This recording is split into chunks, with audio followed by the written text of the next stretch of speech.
Ụmụnne m, ekelere m unu nke ukwuu. Abịakwa m bịa lee asụsụ Igbo m ya ọwụrụ na oshichahụ ike otu ọ ga-eji nye m obisi ike ịbịa na ebe a nọ na-agwa unu ọtụtụ ihe mwute na-eme n'ime ihe ọlụlụ di na nwunye anyị niile nọ n'ime ya. Nwekwa nke ụfọdụ n'ime anyị ga-emecha banye n'ime ya. Mgbe si ka ntinyegodi egwu ndị a m na-agụ ihe m just nọrọ n'ụlọ na-agụ na nka na-eche ọwụ mme ihe a m bụ n'obi ime ya ka ọ hapụ ime.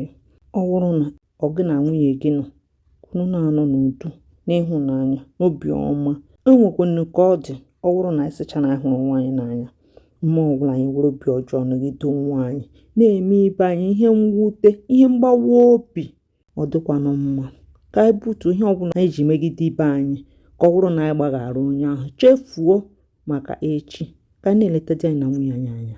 Ọ gwụchana oke ọha m n'ụbọchị taa. Ekelere m unu nke ọma. Ọ ga-adịrị onye ihu mma, dịrị onye azụ mma. Ka Chukwu bi n'eluigwe Olisa ka ọ na-agọziri m unu niile n'otu n'otu n'aha Jizọs. Amen.